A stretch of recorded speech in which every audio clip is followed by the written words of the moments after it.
Votes are already starting to pour in as Vice President Harris and former President Trump go head-to-head on who should be the next commander-in-chief. This is a live look at what is the consequential factor on election night. Considering a historic year in election history. Welcome to a special election night edition of WUFT News. I'm Kirsten Maselka. And I'm Juan Chaoui. Over the next 3 hours, our team will be bringing you the latest on all of the important races. Let's take a look at the electoral map this hour. Right now, President Trump is leading Vice President Harris with 23 electoral votes. The races were just called for West Virginia, Kentucky, and Indiana. Harris has 3 electoral votes from the state of Vermont. The race for the Florida Senate is also in the line this election. Today, both candidates, Senator Rick Scott and former Congresswoman Debbie Powell, greeted their supporters in Tampa and Doral, respectively. They continue to battle each other out to see who will get the seat in the U.S. Senate. Across Florida, voters have been casting their ballots all day, including a veteran celebrating his 100th birthday. A pleasant surprise for some voters hitting the polls early on Election Day. In Plantation, the line formed well before the doors opened at 7. Monica Osborno had been away from home since July, saying it's her civil duty to make it back and vote, hopeful Harris will win. Thank you to our PBS viewers for joining us. We'll continue to give you updates throughout the night, but we return you to your regularly scheduled program. We'll continue our election coverage on WRUF.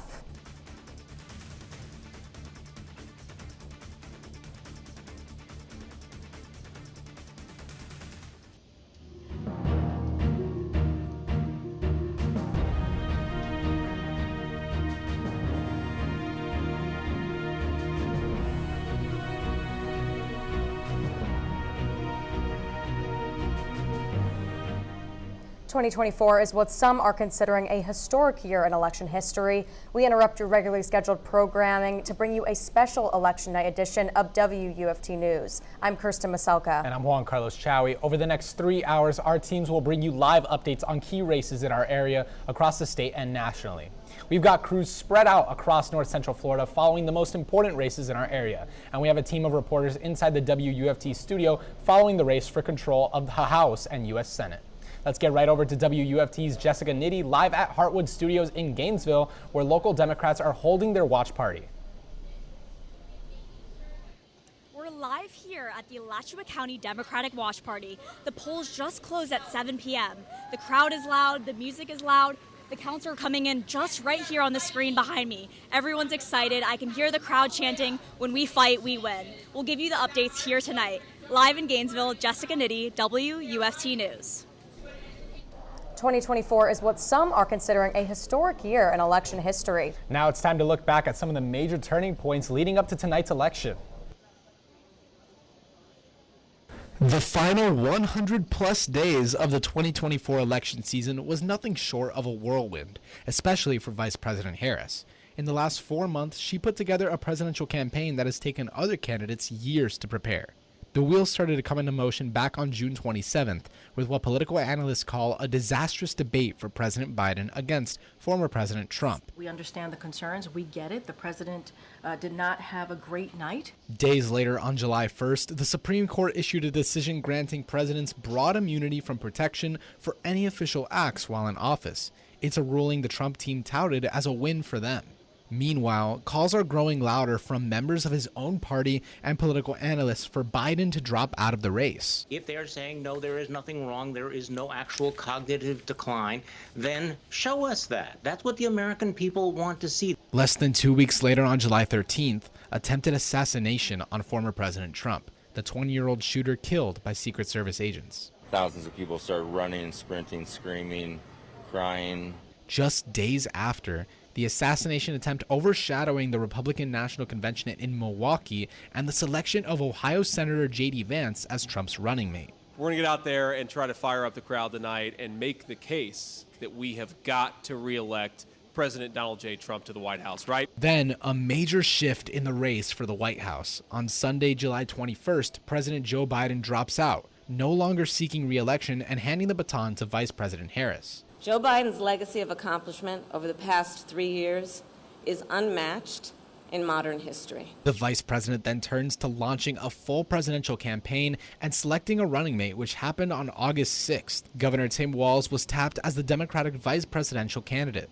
Since then, both tickets have crisscrossed the country, working to sway voters in their favor. I see voters standing together to defend freedom. This moment in our nation has to be about so much more than partisan politics. So we got to get our country straightened out or we're not going to have a country. All right, that's all. All the interviews, rallies, attack ads, phone calls, and door knocks will come down to tonight and which party will come out on top.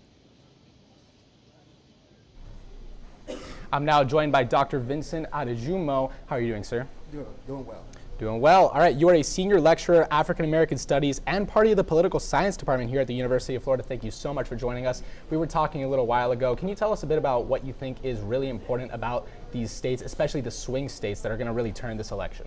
Yes, what I think is very important is to look at the turnout, especially for today, because, you know, for example, you look at Pennsylvania. You look at specifically Allegheny County. What's going to be very important is the margins that are driven in Allegheny County. And so whoever really can win Pennsylvania, and from my analysis, is going to win the election. And then I think about other states such as North Carolina, I think about Georgia, Nevada, Michigan. All those are very important, but I think Pennsylvania is the most important. And I see that too. I've done a little bit of research and I've seen that over the past election cycles, usually whoever wins Pennsylvania does win this election. But you did mention that turnout is a really big factor here. Do you think we're seeing more turnout this year, less? What are you thinking? Yes, I think turnout this year is much more than years past. And I think early voting is much more this year than years past. So, you know, it appears that Republican early voting has been much more this year than in years past. Now, some may argue that because, you know, those voters who turned out early voting, you know, were they going to turn out on election day as well? So it's really interesting to see if those voters basically cannibalized themselves, or did Republicans do a good job in attracting new voters for early voting day as well. So if they did, then it could be a good day for them. And speaking of early voting, how big of a factor do you think early voting really is in getting this turnout higher? I mean, is it less likely to see more voters if there wasn't early voting days? No, I think early voting is very important because also, like I said before, the factor that you want to look for is are there new voters being brought to the table that wouldn't have voted in years past. So that's a very important factor when we talk about early voting. And so again, especially in the swing states, Pennsylvania, North Carolina, Georgia, early voting is going to be a decisive factor here. And just really quickly, do you think early voting has been the biggest factor? I mean, we also have mail-in, we also have election day. What do you think? I think early voting is the biggest factor. I mean, election day voting is very important as well, but we already had half of the electorate vote in early voting. So when you take a look at that, so some estimates about 79 million people had already voted from early voting. So that's very, very important. So that's just a huge percentage yes. of all the voters. All right, well, that's all the questions I do have for you for right now, but thank you so much for joining us. Thank you, Jason. And we'll catch up later. Yes. Polls in the state of Florida closed at 7 today. WUFT's Bailey Korinek is live at the Alachua County Supervisor of Elections office with an update. We're outside the Supervisor of Elections office here in Alachua County, and it's kind of like the calm before the storm. Now, 8 million Floridians have casted their ballot early, and over 78 million have done the same thing across the country. But all eyes are on those critical battleground states. That's 7 of those, and they're going to ultimately decide this election. So we will be bringing you updates all night long, so stick with us. Those updates will not only be for our area, but nationally as well. Live in Alachua County, Bailey Korinek, WUFT News. WUFT's Nicole Borman is live at Butler Plaza in the midst of Alachua County Sheriff Emory Gainey's watch party. Plaza with a ton of supporters here for Emery Gainey as the votes continue to roll in throughout the night. The votes right now for Sheriff Gainey are standing at around 47,000 votes, a little bit over that number, where his opponent, Chad Scott, who is the Democratic candidate, is sitting a little bit over 50,000 votes, and the non-party affiliate, Sheriff Marshall Kuhn, is a little bit over 6,000 votes. So, but right now there's a ton of support in the air. There's lots of people here with his name on their merchandise, lots of family. We've seen a few kids, a few of them really showing their support as well for their community. People have been coming in and out just to talk to each other, really building a community here. It's really awesome to see. If you look behind me, the room is practically full. There's food, there's drinks, there's merchandise. Like, people are really having an amazing time. So we're going to see as these votes continue to come throughout the night, coming in around 30 minutes at a time. But until then, everyone here seems to be having an amazing time, and they're ready to wait the whole night to see if the person that they're here to support will end up winning this race. Live in Butler Plaza for Sheriff Gainey's watch party, Nicole Borman, WUFT News. Sheriff Gainey's Democratic challenger is Alachua Police Chief Chad Scott, who has a long history in law enforcement. Let's get right over to WUFT's Charlize Ramos live in Gainesville at his watch party, with the temperature in the room right now getting hot. It's the way it is. Absolutely, and we'll be to Charlize later. A psychiatrist says that after the election is over, the holidays will be right around the corner. She says to be mindful of tough conversations that may be on the horizon and suggests being proactive and having a conversation in advance, and also set boundaries, explaining that you want to enjoy holiday time together even if there are differing opinions about the election outcome.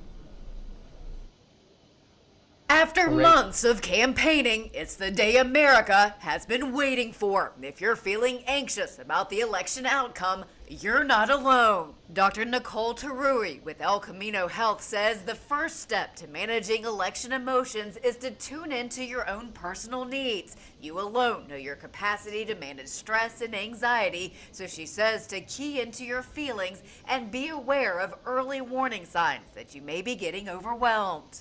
Chaoui says that self-care can include deep breathing, practicing mindfulness, maintaining a healthy routine. She also recommends what she calls worry time. During the election and afterwards, Chaoui says the support of friends and family makes it easier to process difficult things, so she says to stay connected.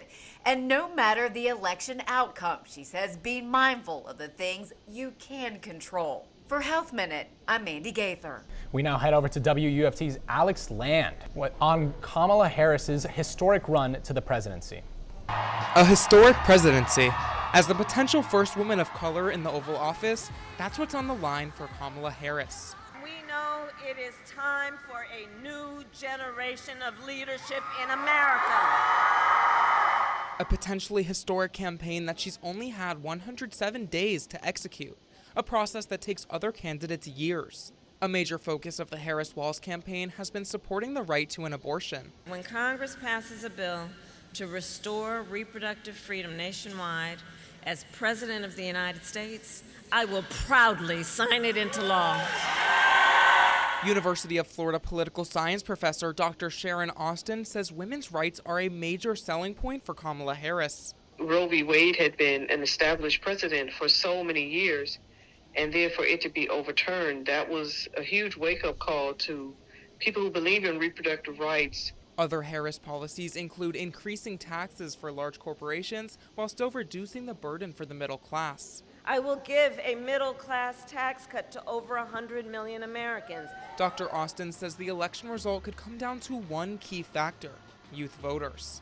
Kamala Harris is heavily relying on younger voters, and younger voters already tend to sort of lean Democratic anyway. Harris has been pushing to reach younger voters with celebrity endorsements like Taylor Swift and Charli XCX. She even just had an appearance on Saturday Night Live. Keep Kamala and carry on, Allah. Harris encourages young people to get out and vote, as it's a key voting bloc for her if she wants to win the election. I think that if there's a huge turnout among younger voters, especially younger voters of color, that is going to be the key as to whether or not she wins. Voter turnout may decide whether a potential historic presidency becomes an actuality. Alex Land, WUFT News. Sheriff Gainey's Democratic challenger is Alachua Police Chief Chad Scott, who has a long history in law enforcement. Let's get right over to WUFT's Charlize Ramos, live in Gainesville at his watch party, with the temperature in the room heating up right now. Yeah, things are starting to pick up at the Heartwood Soundstage, where we're covering Sheriff candidate Chad Scott's watch party, where as of a few minutes ago, he was in the lead with 50,212 votes.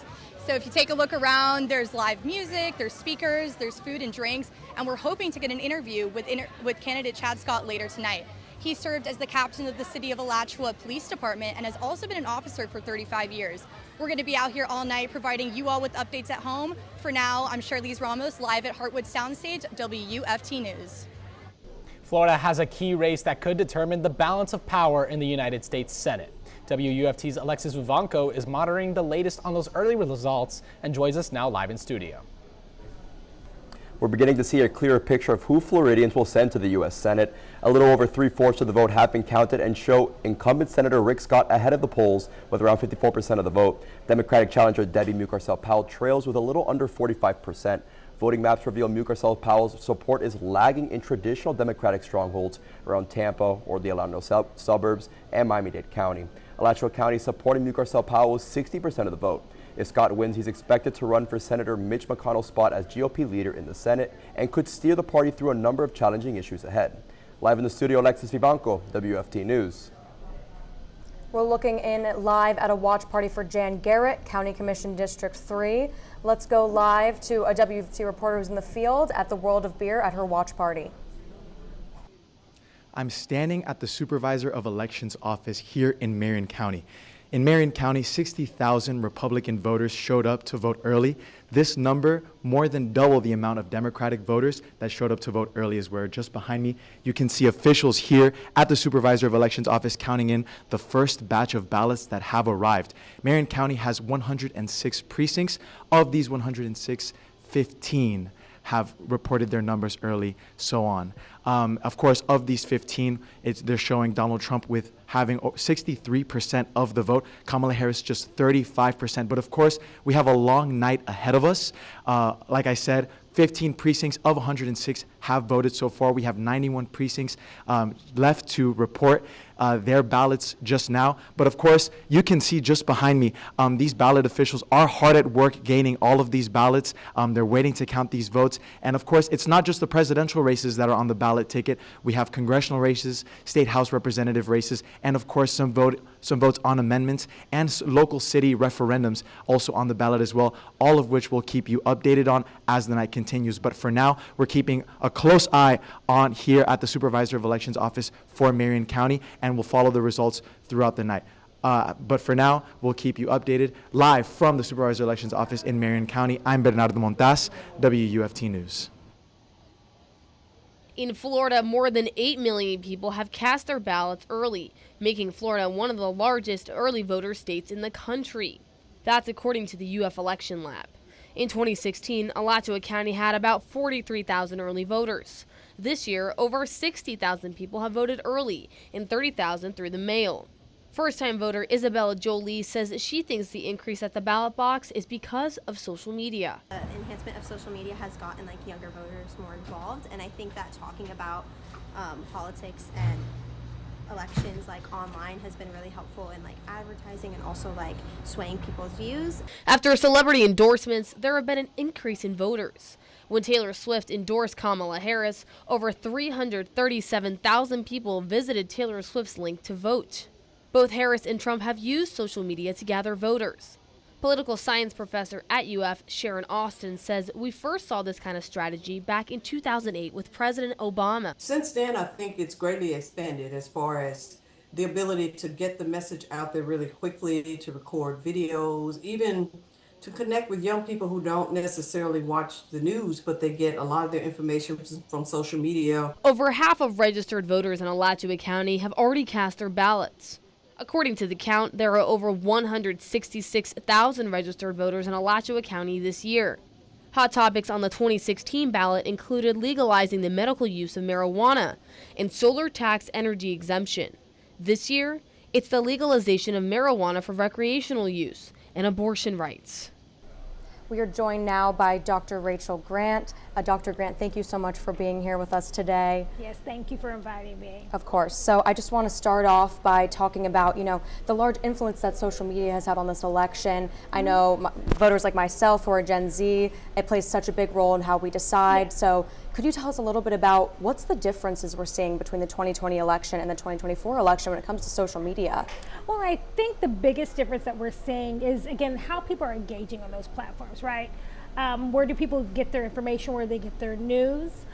One thing we definitely could say, Gen Z is all about the TikTok and all about the meme and all about creating pop culture relevance to political situations. And so, with both presidential nominees, you had an engagement with Gen Z on various different levels, with Kamala and Brad and Trump talking about different aspects of his political campaign. So it's very much an engagement of not only different platforms, but how those platforms are used to, again, engage with voters. Absolutely. And can we talk a little bit more about, Kamala Harris's campaign, specifically you said, the Brat campaign. Yes. I think some could say that's a bit unorthodox, and yes. She came into the race at a pretty late stage and immediately, started to go that route with social media targeting Gen Z voters. So yes. What do you think the strategy was there? Well, I think the strategy, she's following in the footprints of Barack Obama. I mean, his election was labeled the Facebook election for that reason, because no longer were traditional platforms being used, but the digital platforms were being used to reach audiences that they had maybe never reached before, to get new voters engaged in issues that maybe they couldn't maybe get in a traditional understanding or traditional platform, but was maybe more educational for them through entertainment, through memes, through the different conversations. The biggest thing I think we would say this election on social media has been the pop culture references. You've had everybody from Taylor Swift to Bad Bunny to, athletes all coming forth and engaging and saying they endorse. And I don't think we've really ever had an election where the celebrity, the pop culture is so openly endorsing not only which candidates, but what issues.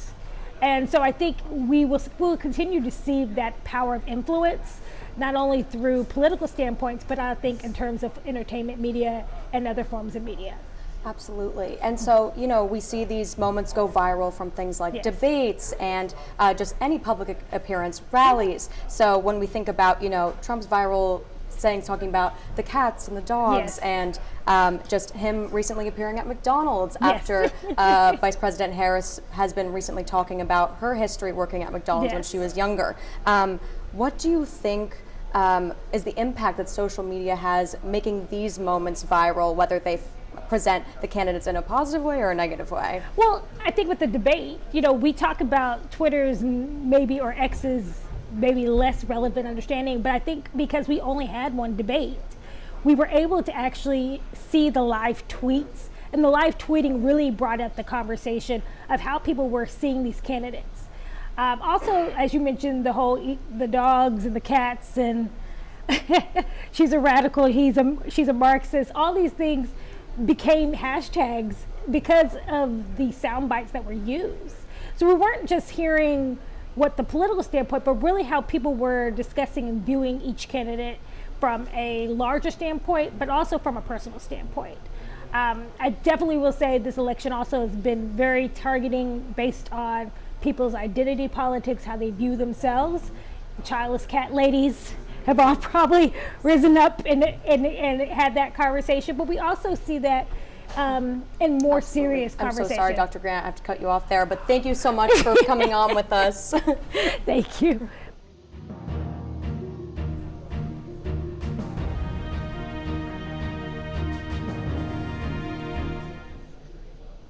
Welcome back. Let's take a look back out at our local races, including the fight over the control of the Gainesville Regional Utilities. Let's get over to Cade Sowers live in the studio. Thank you, Chaoui.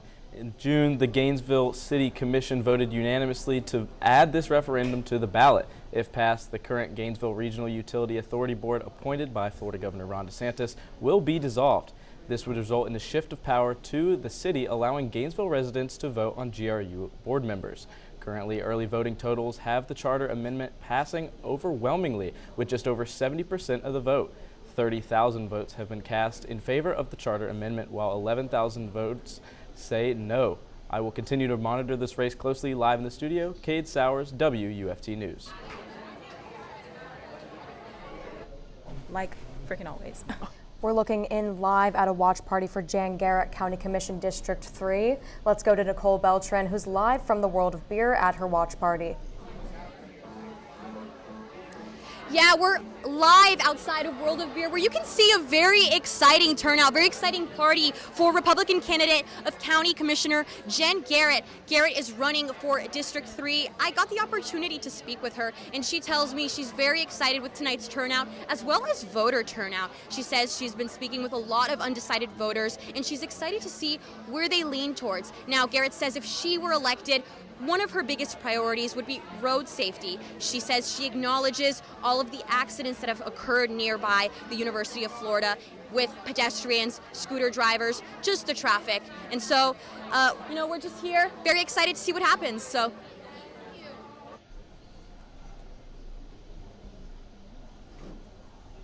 Thank you, Nicole. You know, District 3 is actually one of the few districts where it was previously at state large voting where everyone in the county could vote for District 3, but now it's only District 3 members that can vote. But anyways, Republican Party currently holds a narrow 8-seat majority in the U.S. House of Representatives. WUFT reporter Christine Bolt has a live update on the balance of power in the lower chamber. Numbers are pouring in, and right now for the U.S. House of Representatives, all 435 seats are up for grabs tonight. Currently, 35 seats have been called in favor of Republicans to 16 seats for the Democrats. More than half of the polls in the U.S. will be closed by 9 p.m. There are a number of key races we will be monitoring. We'll watch the votes closely as they continue to be counted throughout the night and percentages begin to change. Live in the studio, Chrystie, Blot, WUFT News.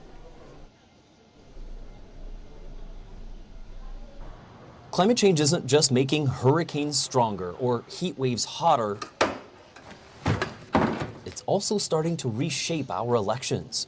Supercharged storms like Helene and Milton might destroy polling places, but they can also create renewed motivation to vote. People deserve to be heard. We'll find a way to vote. What can you do? But I guess vote out some people and vote in people who are putting that as a priority. That enthusiasm is also reflected in new data from the Environmental Voter Project. The nonpartisan group is contacting 4.8 million voters across 19 states, all who prioritize climate action but rarely or have never voted. Every election, the big question is, will young voters, and particularly young climate voters, actually show up? And so far, the data isn't just encouraging, it's extraordinary. Nathaniel Stinnett leads the nonpartisan group, and so far this election, they've already rallied more than 100,000 first-time voters to cast ballots in key swing states like Pennsylvania and North Carolina. Let's just take a state like Arizona. Arizona was decided by fewer than 10,500 votes in 2020. We've identified 230,000 potential first-time climate voters in Arizona. So yeah, these climate voters who typically sit on the sidelines could make an enormous difference if they show up this fall, and so far they are. More frequent and extreme disasters could also bring even bigger changes in the future. 5-6 years now? And I heard evidence of that while talking with longtime Floridians impacted by Hurricane Milton. So what's going through your mind after this yet again? I don't want to be here anymore. I'm leaving this area, and I've been here since 1974. I think there's a lot of people that are just going to sell. I mean, the older people, like I said, on fixed incomes can't afford this. So when you and your neighbors are all of a sudden saying, you know what, I don't know if I can live here anymore, people start to build a kind of momentum socially, and then all of a sudden, people, in fact, really do move. Jesse Keenan studies climate migration at Tulane University, and he's noticing climate impacts, disasters, pushing more Americans to move, which could eventually redraw the electoral map. So to say it another way, we might see more purple states in the future. Yeah, and I think that's ultimately a very healthy thing, to move from very hard divisions of blue and red to create more competitive political geographies in this country. In New York, a national climate reporter, Chase Kane. We are joined now by Dr. Matthew Uttermark, a political science and professor here at the University of Florida. Thank you so much for joining us today, Dr. Uttermark. Thank you for having me, Kirsten. Of course. So just to start off, can you tell us a little bit more about what's going on with today's race? There's so much to talk about. Really, what are you really focusing on? Yeah, so tonight I am really following our election returns in the state of Florida. We have some very interesting amendments on the ballot. The first and second most expensive ballot measures of this election cycle in the entire country are Amendments 3 and 4, respectively, in the state of Florida. So we count quickly in Florida. I'm optimistic to see what the results look like tonight on the outcome of those amendments. Absolutely. And, you know, these amendments, the national repercussions, they've been talked about all over the nation, very controversial, and in the home state of the former president. So definitely a heated topic for sure. Specifically with Amendment 4, what do you foresee happening, you know, just the impact on the state overall and, you know, how this could impact the overall national presidential election? Mm-hmm. Well, there are pretty large ramifications with the outcome of Amendment 4, the pro-choice amendment that's on the ballot. Florida is a bit of a laggard on this, right? Other states have had amendments on this so far since the removal of Roe v. Wade. And we are one of 10 states that's voting on a pro-choice amendment tonight. The really, I think, critical thing is all states that have voted on an amendment on this policy position before have voted to pass it, but no state has voted with over 60% of the vote, which is the threshold in Florida that is needed to pass one of our amendments. So it will be, that's really the key thing to see is do we get a majority of the vote and does it pass the threshold that Florida has of that supermajority requirement? And it's going to create a lot of news if Florida votes differently than other states have previously. Absolutely. And what about Amendment 3? You know, it is, Florida has had medical marijuana for quite a while now, but what implications are you really focusing on, you know, economics, just social? What are you thinking? Yeah, I mean, this is really going to be, if this amendment passes, it opens up some new revenue streams for the state of Florida. It might also change some policy in law enforcement communities. There's been a lot of advertisement spending, both for and against, on this amendment in the state, and it's had some perhaps more interesting individuals and politicians that have come out in favor and opposed to the amendment. So there's perhaps less of an opportunity for polarization to take hold on one party being supportive of the amendment and another party being opposed to the amendment. Absolutely. And as for our local elections here in Alachua County, which ones are you keeping your eye on? Which ones do you think are going to be the closest? Yeah, I think for folks in Alachua, the race that I'm most interested in following is the sheriff's election. We're going to see if Emery Gainey can maybe withstand some of the political gravity of Democratic Alachua County and remain and earn his first elected term as a sheriff in the county, in Alachua County. I'm also watching how citizens in Alachua are going to be voting on the Gainesville Utility Commission Amendment. 2 years ago, we had a policy change in state law that pushed this policy and control of this utility board up to the state level.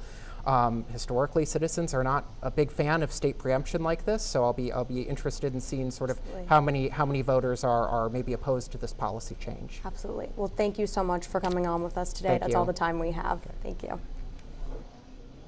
Thank you, Kirsten. Over at Heartwood Studios, Democrats are gathered to show support for their candidates. We now head over to WUFT reporter Tanya Fedak, who is live at a watch party for local Democratic candidates. I'm here with my new friends, Charles and Michael, and they've got some pretty interesting shirts on, and I think there's something on the back you wanted to show us. Oh my goodness! Make America kind again. So you guys have your shirts, you have your glow sticks, you're festive. How are you guys feeling tonight?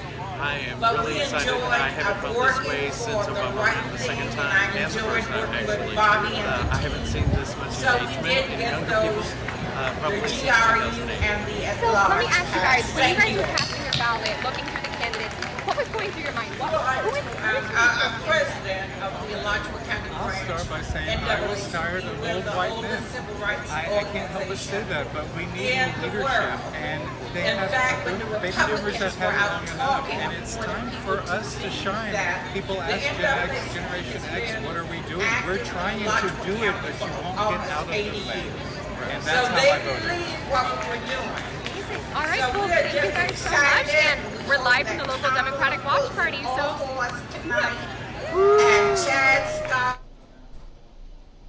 The outcome of the election regarding Amendment 4 could reshape the availability of services.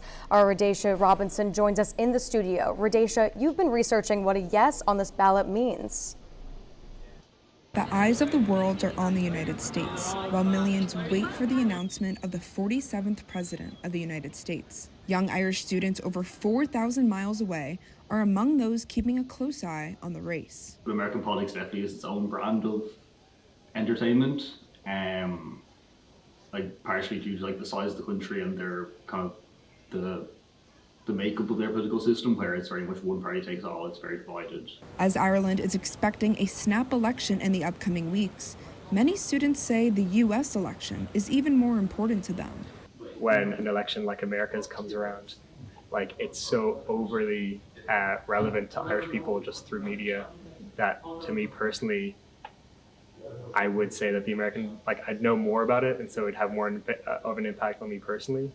At Dublin College University in Ireland, 30 students gathered to discuss the upcoming U.S. election and how they believe it will impact them. Policy areas which I think would affect Europeans and specifically Irish people, being corporation tax rates and how they differ between the two candidates and their differing stances on the defense of Ukraine. Climate change, reproductive rights, and the impact on Ireland's economy were among the topics that most concern these students. Well, I'm nervous on the behalf of all of the women in America who are probably losing sleep over the fact that their rights might be taken away from them. These students believe whoever is the next president will impact other countries' politics as well as their own. As the next U.S. president-elect remains unknown, what is known is these Irish students will be paying close attention to the elected winner. In Ireland, Caitlyn Schiffer, WUFT News.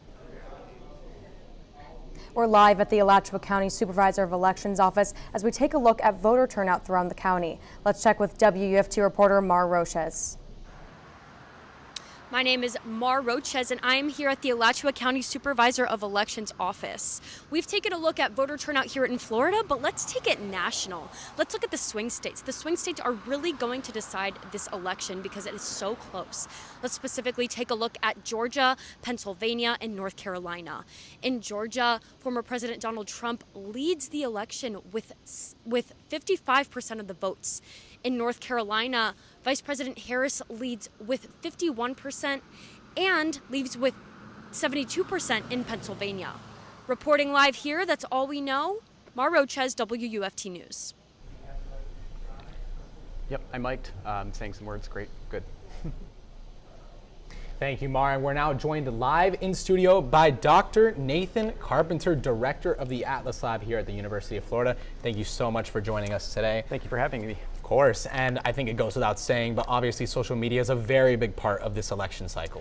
Yeah, it really is. I mean, everything from campaigns reaching their potential voters all the way to finding ways to reach out to new voters and new people who might be interested in ballot initiatives.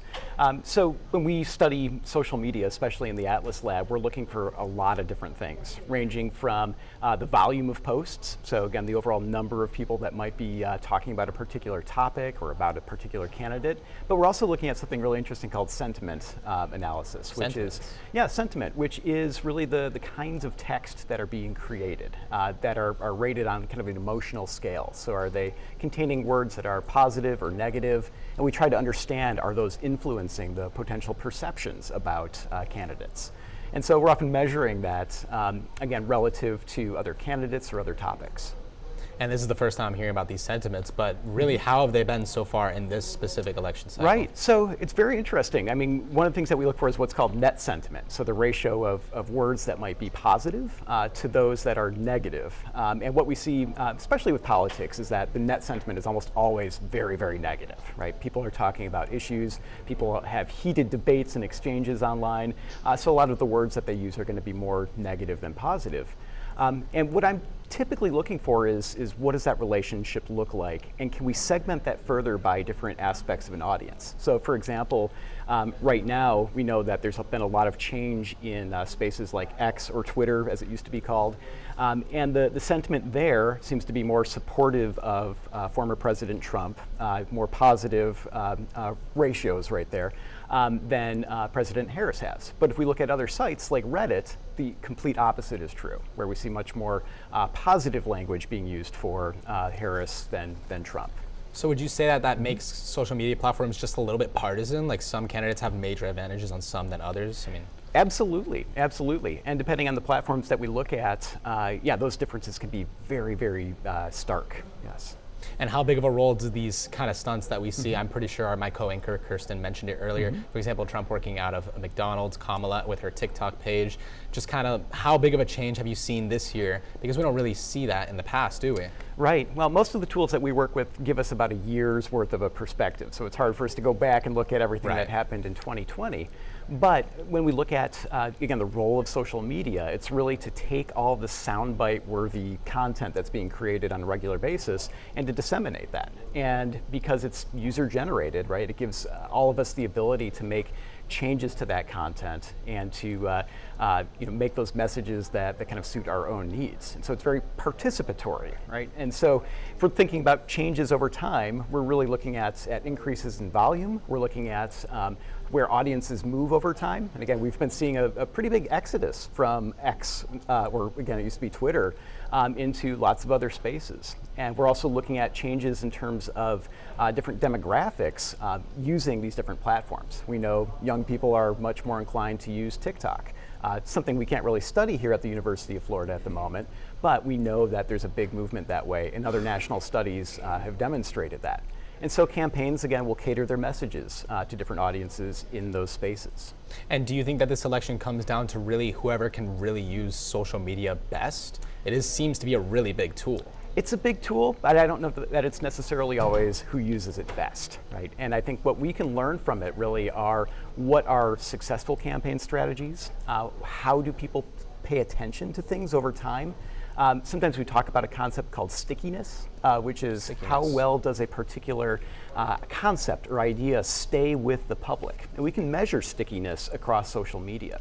So we can think about all sorts of different concepts or phrases that might come up in a particular campaign. One that I find really interesting right now is the phrase, completed the assignment, which is something that we saw primarily within the Harris campaign, but it's also being co-opted and picked up by the Trump campaign as well. And that's a phrase that's used to basically say, I went out and voted, right? So I understood or I completed the assignment. So seeing that is a fascinating process. And the last thing I want to ask you before we run out of time really quickly is, has either candidate been using social media, in your opinion, better than the other? I would say the Harris campaign had only 100 days to prepare. That's pretty immense in terms of a complete overhaul of owned media properties to translate those into some really significant campaigns that had to reach out to a very, very wide umbrella. That said, I would say the Trump campaign has had immense influence, particularly over X, and they've struck a very good relationship with the owner of X, and that certainly provides a number of major favors. And that leads us back to the partisan social media platforms. Exactly, right. And again, we're seeing new spaces emerging as well. And so one that I'm very interested in is what's called the Fediverse, which is platforms like Mastodon or Blue Sky are good representatives of that. And we're seeing a lot of people moving to that space who disagree immensely with Elon Musk's politics. And so they're moving, again, for a partisan reason. I'm so sorry to cut you off, but thank you so much for joining us. That's all the time we have. We now head back to Kirsten at the desk. Thank you, Doctor. Thank you. The Republican Party currently holds a narrow 8-seat majority in the U.S. House of Representatives. WUFT reporter Madison Ginsburg has a live update on the balance of power in the lower chamber. Numbers are pouring in, and right now for the U.S. House of Representatives, all 435 seats are up for grabs tonight. Currently, 41 seats have been called in favor of Republicans to 23 seats for the Democrats. More than half the polls in the U.S. will be closed by 9 p.m. There are a number of key races we will be monitoring. We will watch the votes closely as they continue to be counted throughout the night and percentages begin to change. Live in the studio, Madison Ginsburg, WUFT News. Let's head over to WUFT's Natasha Holt, who is live at the Marion County Supervisor of Elections office. Watching a couple local voter referendums. The Marion County Schools sales surtax is asking voters to commit to a half-cent sales tax for the next 10 years. Now, this tax was adopted from 2005 to 2009, and in those 4 years, it had $111 million in revenue that were gained to build schools throughout the county. And Marion County is growing quickly with 3 new schools planned to open in the next 4 years. Marion County Public Schools says that about 30% of the tax would be paid for by tourists, but voters have to decide if they want to take on that extra 70% of the sales tax.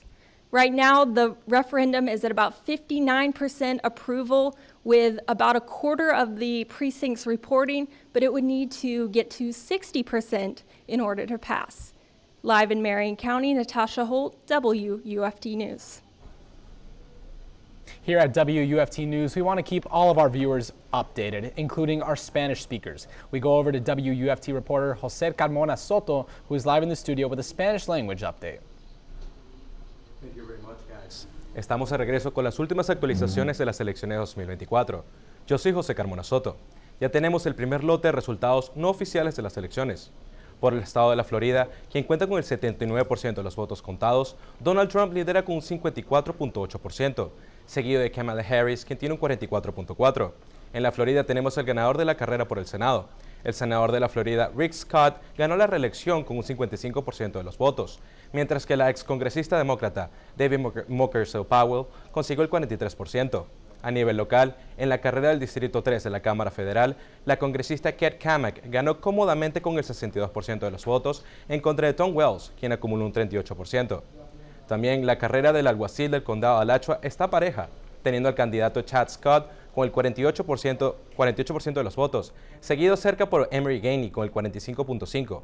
En cuanto a las enmiendas más discutidas de Florida, la enmienda 3, la cual legalizaría la marihuana recreativa, fue rechazada ya que no alcanzó la mayoría del voto del 60%. Por el otro lado, en la enmienda 4, que limitaría la intervención del gobierno sobre el aborto, lleva un 58% de votos a favor para que una enmienda sea aprobada. Se necesita que al menos el 60% de los votos sean a favor. Ya volvemos con más información para todos ustedes. Manténganse informados a través de www.wuft.org/noticias. Our coverage will continue after the break. We'll be back.